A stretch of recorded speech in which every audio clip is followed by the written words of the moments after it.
2023년 8월 17일 오늘의 말씀 시작하겠습니다. 오늘 나눌 말씀은 요한복음 3장 16절에서 17절 말씀입니다. 하나님이 세상을 이처럼 사랑하사 독생자를 주셨으니 이는 그를 믿는 자마다 멸망하지 않고 영생을 얻게 하려 하심이라.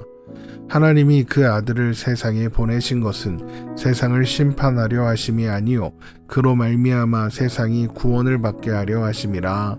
아멘.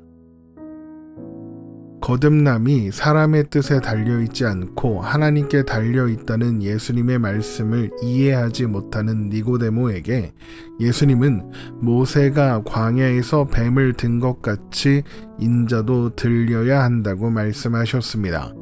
이것은 예수님께서 이 땅에 오셔서 이루시려는 땅의 일이 십자가에 달리시는 것이며 그 일이 사람들에게 새로운 생명을 주는 방법, 그러니까 거듭남의 방법이라는 의미입니다. 예수님은 오셔서 여러 가지 어떤 노력들을 하셨지만 그게 잘 되지 않아서 실패해서 십자가에 죽으신 것이 아닙니다. 애초부터 십자가에 죽기 위해 오셨습니다. 그것만이 진노의 자녀인 사람들을 살리는 유일한 방법이었기 때문입니다. 그러면 예수님은 왜 그 일을 하기로 하신 걸까요? 예수님은 왜 죽기 위한 길이라는 것을 아시고도 이 땅에 오셨을까요? 그 이유는 하나님께서 독생자를 줄 만큼 세상을 사랑하시기 때문입니다. 요한복음 3장 16절입니다. 하나님이 세상을 이처럼 사랑하사 독생자를 주셨으니 이는 그를 믿는 자마다 멸망하지 않고 영생을 얻게 하려 하심이라. 예수님이 이 땅에 오신 것, 그리고 오셔서 감당하셔야 하는 십자가의 길은 하나님이 세상을 사랑하시는 방법이었던 겁니다. 그것이 하나님께서 제시하신 세상이 멸망하지 않고 영생을 얻을 수 있는 유일한 방법이었던 것이죠. 언젠가 한 청년이 이 설명을 듣더니 이런 질문을 한 적이 있습니다. 왜 꼭 그런 방법으로 하셔야 했습니까? 하나님은 하나님이시니까 전능하시고 또 뭐든지 결정대로 하실 수 있는 분이시니까 예수님이 십자가에 죽으셔야 하는 방법 말고 다른 방법으로 하시거나 아니면 그냥 용서하기로 하시면 되지 않습니까? 왜 꼭 십자가여야 했습니까? 이런 질문이었죠. 그러게요. 하나님은 왜 그 방법을 사용하기로 하셨을까요? 그 이유는 간단합니다. 그것 외에 다른 방법이 없었기 때문입니다. 사람들이 진노의 자녀가 된 것은 스스로 선택한 결과입니다. 그리고 그것은 스스로 생명의 근원이신 하나님과 단절되기로 했다는 의미입니다. 그래서 인간은 죽을 수밖에 없는 존재가 되었죠. 하나님 없음의 상태의 결론은 죽음 말고는 없으니까요. 그러니까 인간은 살아있는 것 같으나 죽어있는 존재인 겁니다. 죽어있는 존재를 살리려면 어떻게 해야 할까요? 하나님은 전능하시니까 그냥 살아나라 그렇게 하시면 될까요? 에스겔서 37장을 보면 이런 말씀이 있습니다. 에스겔 37장 1절에서 8절 말씀입니다. 여호와께서 권능으로 내게 임재하시고 그의 영으로 나를 데리고 가서 골짜기 가운데 두셨는데 거기 뼈가 가득하더라. 나를 그 뼈 사방으로 지나가게 하시기로 본즉 그 골짜기 지면에 뼈가 심이 많고 아주 말랐더라. 그가 내게 이르시되 인자야 이 뼈들이 능히 살 수 있겠느냐 하시기로 내가 대답하되 주 여호와여 주께서 아시나이다. 또 내게 이르시되 너는 이 모든 뼈에게 대언하여 이르기를 너희 마른 뼈들아 여호와의 말씀을 들을지어다. 주 여호와께서 이 뼈들에게 이같이 말씀하시기를 내가 생기를 너희에게 들어가게 하리니 너희가 살아나리라.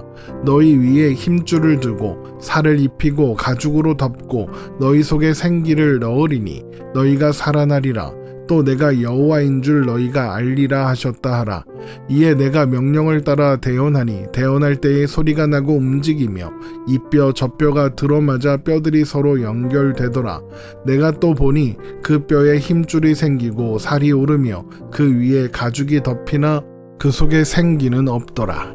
하나님께서 에스겔 선지자를 마른 뼈가 가득한 골짜기 앞에 세우시고 뼈들에게 살아나라는 하나님의 말씀을 대언하라고 하십니다. 에스겔이 말씀을 따라 대언하자 진짜로 뼈들이 서로 연결되고 살이 생기고 가죽이 덮였죠. 그래서 산 것처럼 보였습니다. 그런데 그 속에 생기는 없더라입니다. 아직 살아있는 것처럼 보이지만 죽은 존재인 거죠. 살아있는 것처럼 보이지만 그 안에 생명이 아직 없는 겁니다. 그때 하나님은 선지자에게 생기에게 대언하여 그들에게 들어가라 하셨고, 선지자가 대언하자 생기가 그들에게 들어가 살아났고 그들은 큰 군대가 되었습니다. 에스겔 37장 9절에서 10절입니다. 또 내게 이르시되 인자야 너는 생기를 향하여 대언하라. 생기에게 대언하여 이르기를 주 여호와께서 이같이 말씀하시기를 생기야 사방에서부터 와서 이 죽음을 당한 자에게 불어서 살아나게 하라 하셨다 하라. 이에 내가 그 명령대로 대언하였더니 생기가 그들에게 들어가매 그들이 곧 살아나서 일어나 서는데 극히 큰 군대더라. 하나님의 말씀이 선포되자 마른 뼈가 살아났습니다. 그런데 생기 없이는 산 존재가 아니었죠. 생기가 그들에게 불어넣어졌을 때에서야 비로소 마른 뼈들은 진짜 살아있는 존재가 되었습니다. 처음 사람이 창조되었을 때에도 같은 일이 있었습니다. 창세기 2장 7절입니다.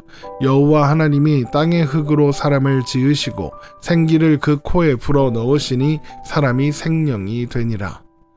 사람이 살아있는 존재, 생명 있는 존재가 되기 위해서는 생기가 필요한 것입니다. 그러면 그 생기는 어디로부터 오는 걸까요? 생명이 어디로부터 오는 걸까요? 여러분, 생명이 어디에 있죠? 요한복음 1장 1절에서 4절 말씀입니다. 태초에 말씀이 계시니라. 이 말씀이 하나님과 함께 계셨으니 이 말씀은 곧 하나님이시니라. 그가 태초에 하나님과 함께 계셨고 만물이 그로 말미암아 지은 바 되었으니 지은 것이 하나도 그가 없이는 된 것이 없느니라. 그 안에 생명이 있었으니 이 생명은 사람들의 빛이라. 생명은 말씀이신 예수 그리스도 안에 있습니다. 그러니까 모든 살아있는 존재는 예수님으로부터 이미 생명을 얻었던 겁니다. 그런데 사람이 스스로 그 생명을 버린 겁니다. 그렇게 하나님과 멀어져 진노의 자녀가 되었습니다. 그런 존재가 이제 다시 생명을 얻어야 하는 겁니다. 그러려면 어떤 일이 일어나야 할까요? 예수님이 그들에게 다시 생명을 주셔야 하겠죠. 예수님께서 그들에게 다시 생명을 주시려면 그러면 어떻게 해야 할까요? 두 가지 일이 필요합니다. 먼저 하나님의 진노가 사람에게 이르지 않게 해야 합니다. 하나님의 진노가 이르면 살아남을 수 있는 사람이 아무도 없으니까요. 그리고 나서 생명을 부어 주셔야 합니다. 그러면 이 두 가지를 충족하는 방법이 무엇이겠습니까? 바로 예수님께서 피를 흘리시는 겁니다. 예수님의 피가 속죄와 새 생명을 우리에게 주시는 유일한 방법이라는 거죠. 레위기 17장 11절입니다.